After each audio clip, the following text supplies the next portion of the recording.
I'm going to start us off with some practice strokes to show you the basic strokes I use in building my roses. It's a combination of these strokes, and you add or subtract as many depending on the look of your rose. As you build roses or paint roses, you will see how you can change up the strokes a little bit. This is going to be the stroke that I use for the back of the bowl of the rose, which is like the center, and it's kind of a modified upside down U stroke. Now I put my paintbrush down on the surface and I kind of make a sort of scallop stroke. I don't keep the middle part tight to the center or the dark color. I guess I'm not explaining that well, but with a regular scallop stroke you would be doing this and pivoting your brush and keeping that point, the dark color, in that area rather than spreading it across. So I do this and then you come down. You kind of do a couple of comma strokes to bring the side of your bowl down, and you end in these little tails. You can also do it straight without squiggling it. You just kind of gives it a different look. And then I kind of like the ruffly, but I've also made the roses this way and they turn out pretty too. So that's the back of the bowl, and that's always where I start on my roses.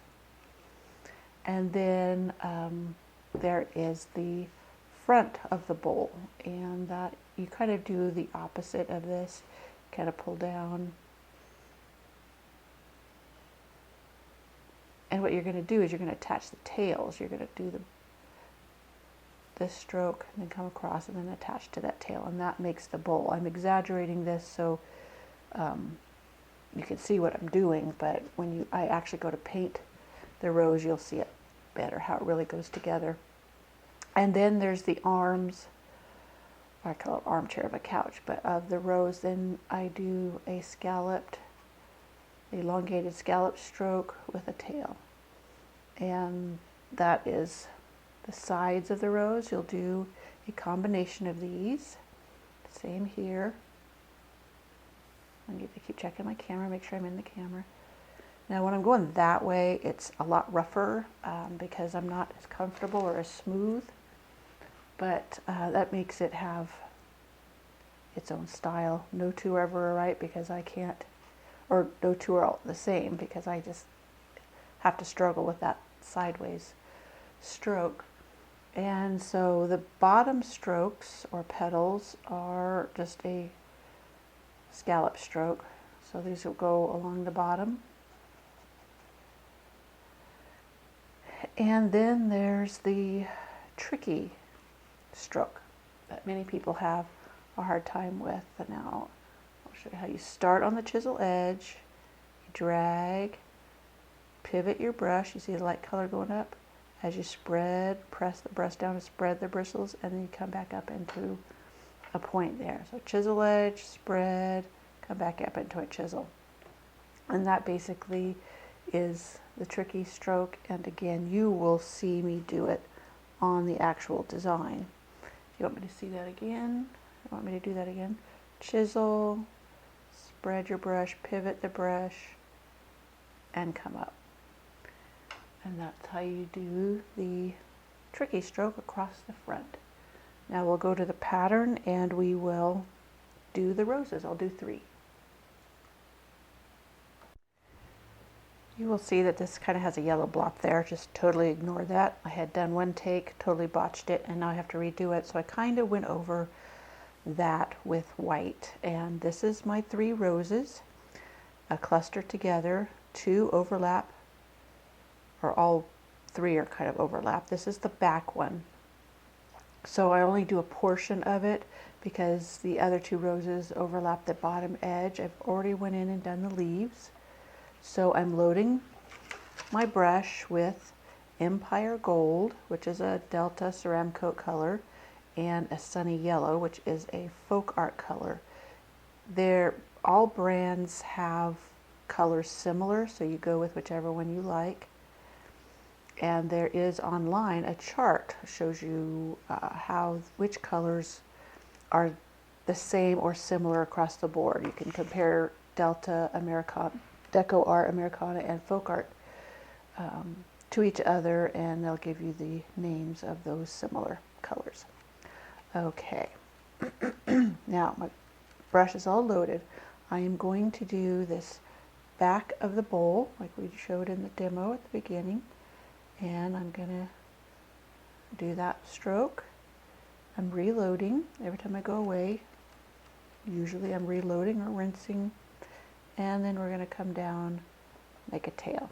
And I go this way and make a tail. Now for the yellow to show up on the yellow, I will add a little touch of white to the corner of my brush. See a little touch of white, kind of blend it in on my palette with the lemony yellow.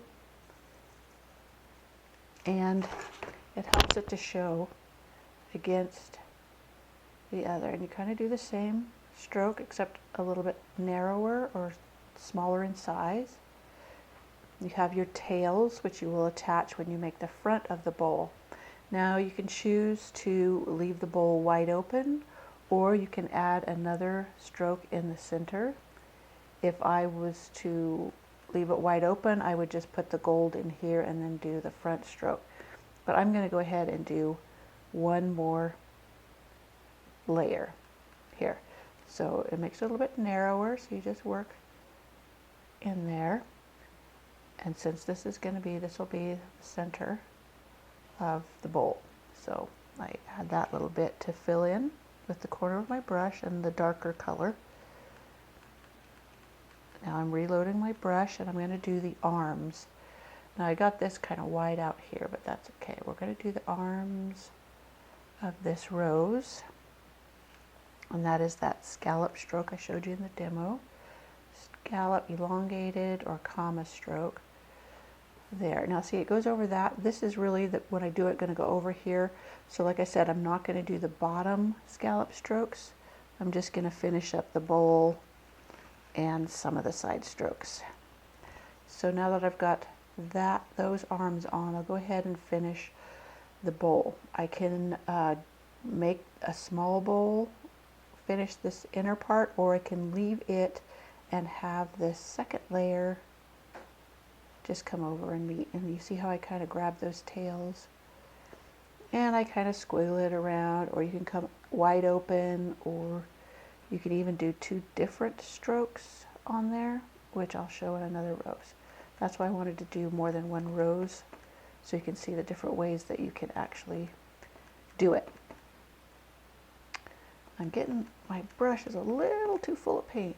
I need to work it out a little bit. But okay, now we're going to attach the tails of that outer bowl. I grab and I'm going to come down with it. I'm not coming all the way across. And I'm attaching to the tails and I'm coming down. So you see how this stroke is underneath that stroke. So it makes like it gets two petals instead of one coming around the front of the bowl. And you can just come around if that's the kind of rose you want to make on that one. Okay, we're going to do two more arm strokes on this. Should get this, and we're going to come out. We're going on top of the outer, what I call the arm, because that reminds me of an armchair or couch arms, and then the same here, and it comes around and it meets right there at the bottom. And if you want to add a few chisel strokes, you can, just to make it look like there's more petals in there, and it just gives it a little more body. So there is the first rose that sits to the back of this cluster of roses. Now I'm going to go and rinse out my brush, and then I'm going to do the next rose. Okay, we're back with the next two colors. This is the antique gold or yellow ochre, depending on the brand, and this is a medium yellow or a cadmium yellow. You'll see compared to the sunny yellow the difference in color. So this rose is going to be a bit different as far as the colors, but they all go together well. I'm just loading up my brush, and I'm going to come in and do that back bowl. Now we'll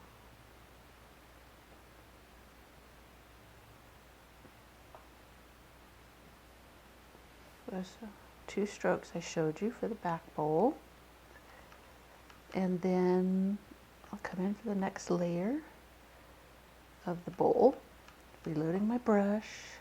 It's got a little gloppy. You can get a gloppy edge if you do that. Not that that's always a bad thing.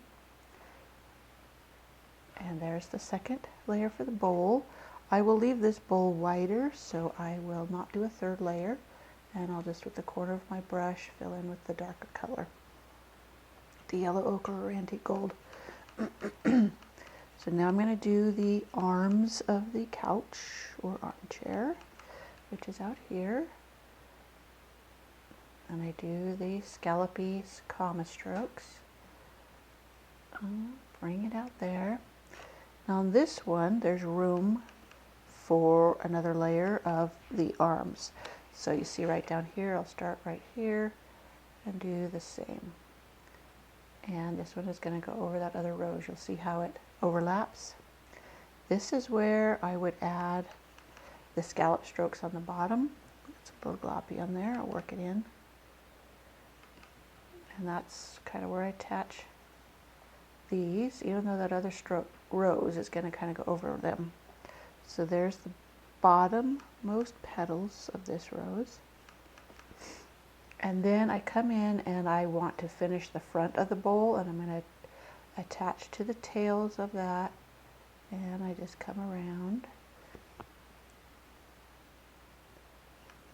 And then this one I'll just come around as well too, just a second layer.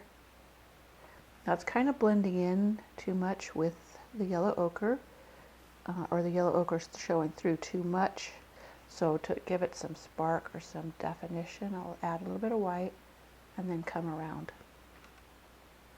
Yellow's tricky, as I said before, just because it isn't as opaque as other colors, and the underneath color many times will come through. And just adding a touch of white with it or a lighter yellow will help to brighten up those edges. Now I'm going to come in and do the next layer of the armchair, or armchair strokes. So you start there, and you come almost underneath or over top the bottom of the bowl. And I do the same here. And here's where I will add what we call that tricky stroke. And it's going to be underneath this arm, basically in between where that line is, where the bottom of this arm stroke and the top of this arm stroke meet. And I'm going to come in, slide, pivot, and then kind of bring it up underneath that arm stroke. And that kind of gives you a front curled up stroke there, or layer. Now I will add again a few chisel strokes just to give it some little petals looking things. And you can kind of choose. You can even put some more in here if you want. And it just adds some spark or style to it. I don't know what you'd call it, but I like adding those. It does add more. Okay, I'm going to switch colors again, and we will do the very last rose. So here we are again on the last rose. I've got on my palette medium yellow and the sunny yellow. And now I will come in. I also have some white, but I'm not in the white yet. So we will do that very back petal of the bowl.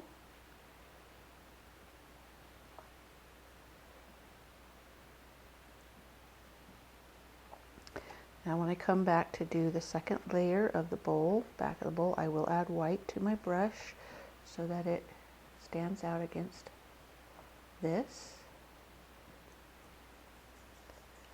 And I'll go ahead and do a third layer.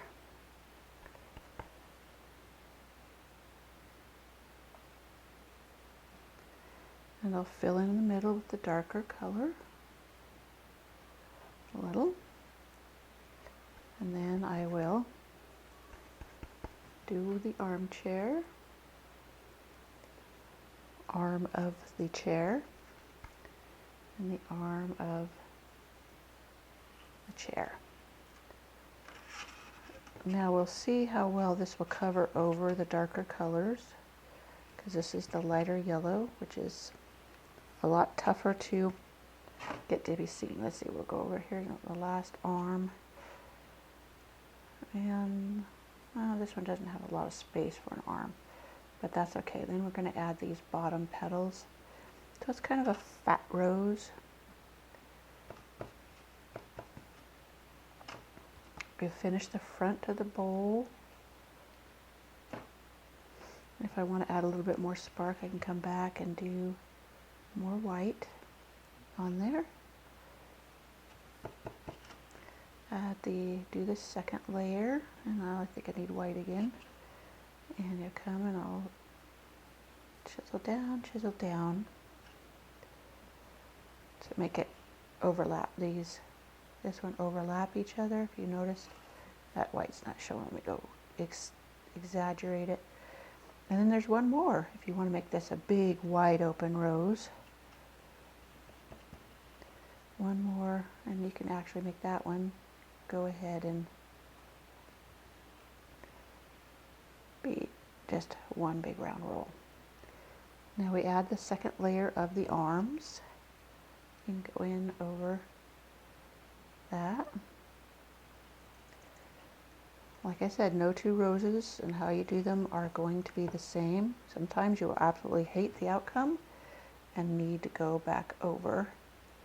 See, the white is, the yellow is really kind of blending into each other, so we're just going to have to do some creativity. And there we have our 3 yellow roses. We started out with the basic strokes, and each rose is slightly different, and it's how you put the strokes together, how many you use, etc. So how they turn out really depends upon how you want to create them, and if one doesn't turn out, just go over it, just paint over it. I sometimes will block it out with white, and then I go over it with the colors that I'm using, and that's basically it. I hope you enjoyed my Yellow Roses DVD. For more DVDs or painting lessons, visit my website at www.flowerpatchfarmhouse.com.